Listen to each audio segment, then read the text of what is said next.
Salut mes bons amis, j'espère que vous allez bien. Ça faisait longtemps là, je trouvais que ça pouvait être sympa qu'on se pose ensemble. Attends, ouh là là là là, arrête. Mais oh là là, c'est beaucoup trop sensible ce truc. Oui, donc comme je disais, je pensais que ce serait sympa qu'on boive un petit café ensemble. Faites-vous un café là, on se pose, on discute.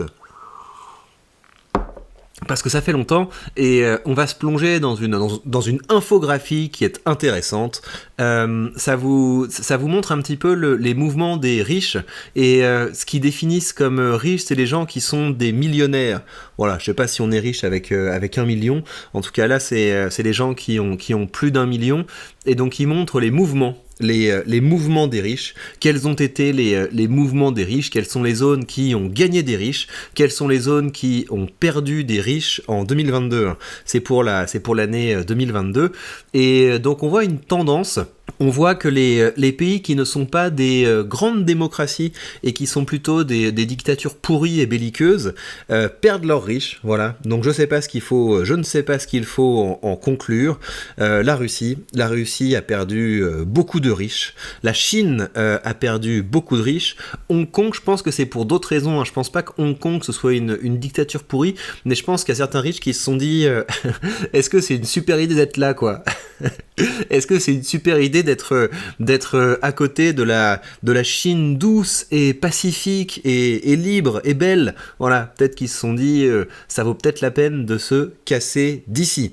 Alors parmi les zones qui ont perdu beaucoup de riches, il y a l'Inde. L'Inde, je sais pas trop en fait, il y a une espèce de hype autour de l'Inde. Des fois on la présente comme la plus grande démocratie du monde. Je crois que c'est devenu le pays le plus peuplé au monde, donc de toute façon ce serait intéressant de se plonger là-dessus, mais je ne vois pas. Vous avez le Brésil là qui je crois est redevenu communiste, qui est sanctionné par le départ de des meilleurs. Certains des meilleurs se barrent du pays et l'Angleterre, le Royaume-Uni qui perd pas mal de monde. Pourquoi est-ce que le Royaume-Uni perd pas mal de monde? C'est le Brexit, vous voyez. Les gens ont voté là pour dire ils ont pris notre travail, ils ont voté pour sortir de l'Union Européenne. L'Union Européenne qui est un petit îlot qui essaie de maintenir un petit peu de libéralisme dans une zone communiste, mais voilà, les Anglais ne supportaient plus la compétition de travailleurs qui venaient de l'étranger, peut-être qu'ils se sentaient trop faibles pour assumer la compétition, et ils ont décidé de quitter l'Union Européenne, et voilà, quand on est riche, donc intelligent, on n'aime pas trop se retrouver enfermé sur une petite île, et donc tant qu'à faire, si on peut se casser, on se casse. Voilà. Alors, quelles sont les zones qui ont gagné le plus de riches? Alors, chose qui m'a surprise, la France a gagné quelques riches, et en fait, ça se comprend parce qu'il y a eu un transfert de population. Enfin, vous avez les riches du Royaume-Uni, où est-ce qu'ils vont? Ils vont plutôt en France. Je pense qu'ils vont déchanter.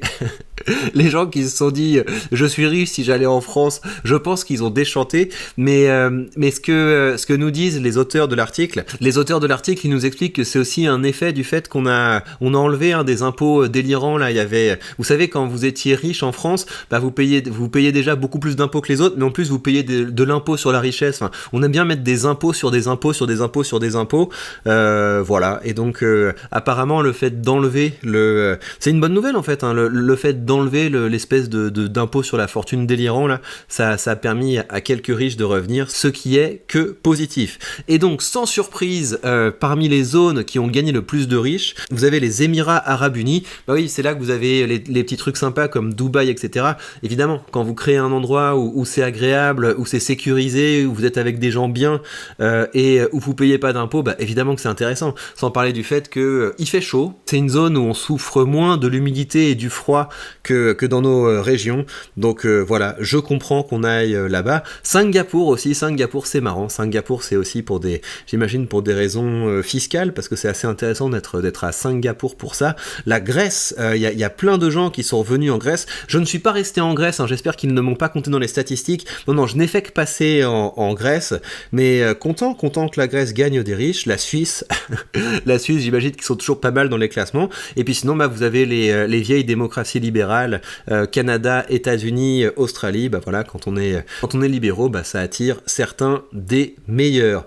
Voilà, bah je trouve que c'est une infographie intéressante. La Russie, hein, bah ouais, la la Russie ont perdu beaucoup de bons éléments. C'est normal hein, quand vous avez une espèce de dictateur délirant. Ça c'est quelque chose qui m'a impressionné.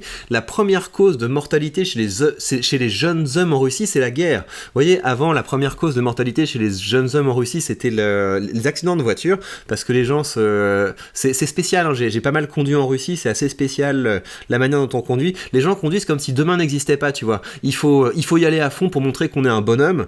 Et ouais, très bien. Donc du coup, les jeunes hommes meurent beaucoup de ça. Et là aujourd'hui, la première cause de mortalité chez les jeunes hommes en Russie, c'est parce que leur dictateur les envoie se faire massacrer pour envahir injustement un pays qui n'est pas le leur. Donc voilà, c'est normal qu'il y ait cette sanction. Avec leur bon copain la Chine, ils font la paire. Pas de quoi non plus se réjouir que vous ayez un exil favorable aux démocraties occidentales. C'est pas joli hein. La situation en France c'est pas joli. Et il y a quelque chose dont on doit se rappeler immédiatement, c'est que ça c'est un truc qui m'a fait halluciner. C'est une infographie. Vous savez, à partir de le seuil à partir duquel la majorité de la population vous considère comme riche, c'est 5000 balles par mois. À 5000 balles par mois, vous êtes considéré comme riche en France. Au début, je me suis dit, mais non, mais c'est par jour. Non, c'est vraiment par mois. Ils considèrent que au-dessus de 5000 balles par mois, on est riche. Et c'est pas la seule chose. En France, on a également une forte animosité à l'égard des riches. Vous avez 52% des gens en France qui déclarent ne pas aimer les riches. Et c'est là, je pense qu'il y a un vrai combat culturel à mener. Et c'est aussi pour ça que je fais ces vidéos. C'est parce qu'il va falloir changer ça. La France mérite d'être libérée de la mentalité communiste. La France mérite d'être un pays qui est... Enfin voilà, évidemment, on a créé un État communiste. C'est normal qu'on ait tous les problèmes qu'on a aujourd'hui, mais quand même, la France, c'est une histoire, c'est un territoire qui est beau, c'est une culture. On a eu des grands hommes, on a eu des grands moments, on a eu des grands inventeurs. Et puis on est encore capable d'avoir des grandes entreprises qui sont... C'est pas mal, hein, les géants du luxe, c'est pas mal. C'est un petit peu dommage que nos géants ce soit dans le luxe et qu'on soit pas capable d'avoir des géants dans les domaines qui pèsent, la tech, l'intelligence artificielle, etc. C'est pas mal. Mais en tout cas, si on veut que la France redevienne la France, si on veut que la France redevienne un pays attractif, c'est pas possible qu'on ait un pays où les gens se disent je suis pauvre et j'aime pas les riches. Tous les Français devraient se dire bah oui, j'aime les riches parce que j'ai envie de devenir riche, je vais devenir un riche, donc pourquoi est-ce que je détesterais ce que je vais devenir? Moi, je vais vous le donner, mon seuil de richesse. Je considère qu'on est riche à partir d'1 million par mois. Voilà, si on gagne 1 million par mois, c'est pas mal. Voilà, là on se met bien, là on peut voir venir, là on peut considérer qu'on a bien charbonné. Et encore, hein, bah voilà, je sais bien qu'on peut se faire beaucoup plus que ça. Mais moi, à mon échelle, je me dis que bah voilà, atteindre 1 million par mois, on peut dire qu'on a quand même pas mal progressé. Donc je pense que c'est très important qu'on commence à changer de mentalité en France sur la richesse. Quand on voit un riche, notre réaction, ça devrait être de se dire bah c'est chouette, il a réussi et je serai peut-être le prochain. Et surtout notre réaction, ça devrait être d'essayer de leur demander comment ils ont fait. Vous voyez, moi j'en ai marre que dans les médias en France, les seules fois où on parle des riches, c'est pour dire regardez, le rapport Oxfam dit que les écarts de richesse, blablabla. On devrait pas faire ça. On devrait faire venir beaucoup plus souvent dans les médias les gens qui ont réussi, les gens qui ont été capables de créer des empires financiers, les gens qui ont été capables de faire rentrer des ronds, et que ces gens commencent à éduquer un petit peu les Français sur la manière dont on construit de la richesse. Et moi, à ma petite échelle, j'essaie de le faire. Je suis pas du tout riche, mais j'ai l'ambition de devenir riche, et j'essaie de vous montrer, épisode après épisode, vidéo après vidéo, des choses par lesquelles vous pouvez construire progressivement de la richesse. Alors, quels sont les outils de la richesse? Le premier outil de la richesse, c'est le fait de devenir entrepreneur. Et comment est-ce qu'on devient entrepreneur? C'est quand on réalise que ce que la plupart des gens considèrent comme du risque, en fait, c'est de l'opportunité. Le risque, c'est ce qui fait peur à la majorité. Le risque, c'est ce qui fait peur à la médiocrité. Mais en vérité, c'est pas du tout risqué. C'est pas du tout risqué de commencer à créer un business, c'est pas du tout risqué de commencer à faire de l'achat-revente, c'est pas du tout risqué de commencer à se dire je vais créer des produits pour les vendre. Et donc ça, c'est le premier pilier qui ramène vers la richesse, c'est de se dire ok, peut-être qu'aujourd'hui je suis salarié, mais il y a quand même moyen de construire quelque chose à côté de ça, il y a quand même moyen d'essayer d'augmenter mes revenus, non pas en négociant avec quelqu'un pour qu'il veuille bien me donner quelques piécettes de plus, mais de se dire je commence à créer des trucs. Voilà, il y a des gens qui ont des besoins, je peux répondre à ces besoins. Et vous le savez, une manière dont vous pouvez baigner comme ça dans l'esprit entrepreneurial, vous pouvez, si vous voulez, rejoindre ma page Patreon. Et sur cette page Patreon, vous avez notamment ma série Entreprendre en France, où je vous montre à côté de ma boîte principale, comment j'ai fait pour créer une petite micro-entreprise en France, micro-entreprise qui commence à rapporter. Voilà. Là, on a calculé les chiffres du mois de juillet. Pour le mois de juillet, elle a fait quelque chose comme 4800. Ouais, j'ai eu 4800 de revenus pour le mois de juillet. Je vous ferai une petite vidéo sur la page Patreon pour vous montrer l'ensemble des revenus. Mais voilà, comme ça vous permet de voir comment est-ce qu'on peut assez facilement créer des entreprises. Et plus on est habitué à créer des entreprises, plus ça devient facile. En tout cas, ça pour moi, c'est un des piliers pour construire de la richesse. L'autre pilier, c'est de commencer à immobiliser un petit peu de notre argent. Vous voyez, il faut pas seulement avoir l'argent, faut pas que ce soit seulement un flux. C'est-à-dire, j'ai de l'argent qui arrive sur mon compte et puis cet argent, il est réparti entre des factures que je dois payer, des impôts que je dois payer et de l'argent que je claque. Enfin, pas forcément que je claque, mais voilà, les choses que je dépense, les fameux loisirs, le restaurant et ces trucs-là. Non, il faut qu'il y ait une partie de votre argent, vous l'immobilisez et vous l'investissez. Et ça, c'est ce que j'ai été capable d'immobiliser au cours des 3 dernières années. J'ai été capable d'immobiliser sur ce portefeuille 60 000 balles. Ça, c'est les intérêts que m'ont rapporté ces investissements. Et au-delà de ça, j'ai commencé à dégager un flux continu de revenus. Vous voyez, c'est ce que je vous montre régulièrement ici. Grâce à mes investissements dans des entreprises et dans des ETF, eh bien, j'ai un flux continu d'argent qui arrive. Et l'objectif, c'est que ce flux augmente sans que j'ai besoin à travailler plus. C'est comme ça qu'on crée de la richesse. C'est qu'on n'est pas seulement dépendant de notre salaire, on commence également à avoir d'autres sources de revenus qui arrivent. Et ces sources de revenus, on ne les dépense pas, on les réinvestit. Et donc, si je devais comme ça recommencer depuis le début, je pense que je mettrais mon dévolu essentiellement sur 2 positions. Je mettrais mon dévolu sur cet ETF là, donc l'ETF de Vanguard, voilà, celui-là, l'ETF de Vanguard High Dividend. Là, vous êtes sur quelque chose qui permet une belle appréciation du capital et qui vous permet également de toucher un dividende croissant. Et l'autre sur lequel je mettrais mon dévolu pour commencer à se créer un flux continu d'argent qui arrive sur notre compte, c'est celui-là. Cet ETF dont je vous ai déjà parlé il y a pas longtemps. Avec celui-là, vous avez à ce jour une distribution qui est à hauteur de près de 6%. Hein. Ça vous distribue à hauteur de près de 6%. Et puis vous pouvez espérer sur le long terme avoir une belle appréciation du capital. Après, il y a plein d'autres manières dont vous pouvez obtenir du revenu avec un portefeuille. C'est également des choses que je vous montre sur la page Patreon. Vous pouvez vendre des covered calls, vous pouvez vendre des cash secured puts.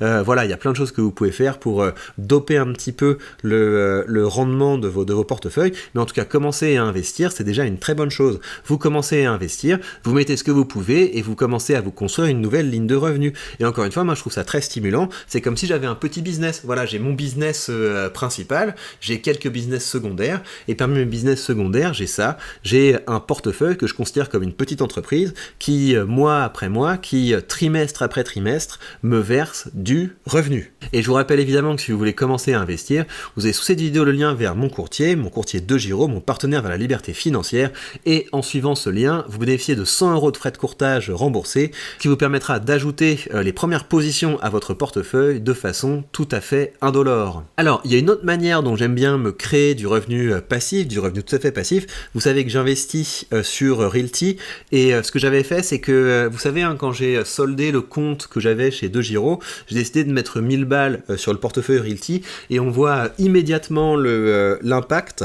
Mon dernier versement de loyer là, il est à près de 12 $, donc j'ai touché près de 12 $, qui sont immédiatement réinvestis pour racheter de nouvelles propriétés. Si on regarde non plus en hebdomadaire mais en mensuel, j'ai dépassé les 50 $ récoltés avec mes investissements Realty, donc c'est super sympa. Et vraiment, investir dans quelque chose qui vous permet de toucher comme ça du cash toutes les semaines, c'est génial. Donc j'ai mon portefeuille à dividendes qui me rapporte un revenu stable, constant, croissant, sur lequel au bout d'un moment je compterai là-dessus tous les mois, mais j'aurai également comme ça au bout d'un moment un vrai revenu, quoi, parce que je pense que, enfin, déjà on va essayer de l'amener d'ici à la fin de l'année à 100 balles par mois. Donc si j'ai déjà 100 balles par mois avec mes investissements Realty, on sera assez content, mais je pense que ça va aller vite, hein. On pourra ensuite viser le 100 balles par semaine, et comme ça, progressivement, parce que vous êtes constant dans l'effort d'investissement, et au bout d'un moment vous avez comme ça une source de cash supplémentaire. Et c'est ça la richesse. La richesse, c'est que pour toucher cet argent en Realty, de la même manière que pour toucher les revenus de mon portefeuille, je n'ai pas à travailler. Et à propos de Realty, bonne nouvelle, on a une nouvelle propriété qui est arrivée sur la marketplace, et ça y est, on a enfin repassé la barre des 10%. Donc vous vous rendez compte, vous achetez à partir de 50 balles une part de cette propriété, vous avez les loyers loyer qui arrive tous les lundis et vous avez un rendement de 10,6%. C'est quand même génial. Donc ça, c'est vraiment pour ça que j'investis sur Realty. C'est pour avoir des opportunités de ce genre. Donc je peux vous dire que je vais essayer d'en choper un maximum. Par contre, je vous préviens, donc là, la vente aura lieu à 9h. Si vous arrivez à 9h01, je pense que ce sera foutu. Voilà, je pense que vous pouvez pas espérer. Un truc comme ça, avec un rendement comme ça va partir extrêmement vite. Peut-être que je m'avance un peu, mais voilà, je pense que vous avez tout intérêt à être à l'heure, parce que après, bah voilà, vous allez arriver sur la marketplace, ce sera sold out, et vous devrez attendre de nouvelles opportunités. Ça, c'est pas un truc dans lequel vous pouvez investir. Moi, je l'ai ici parce que c'est une propriété de réinvestissement. Vous voyez les loyers que je vous ai montrés ici.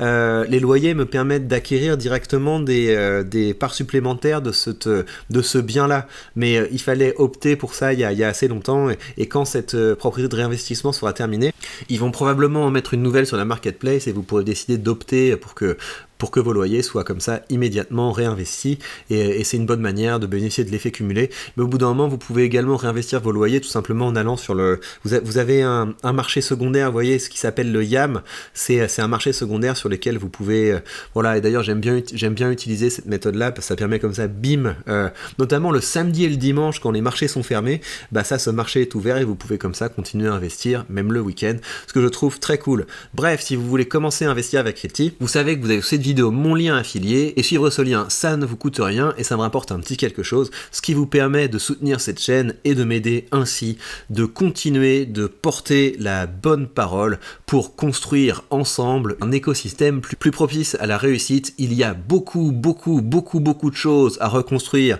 pour que la France et plus généralement l'Occident redeviennent vivables. Bah, il va falloir se battre, il va falloir devenir plus entreprenant, il va falloir devenir plus riche, et c'est le chemin que nous prenons ensemble. Prenez bien soin de vous et à très vite pour de prochaines news.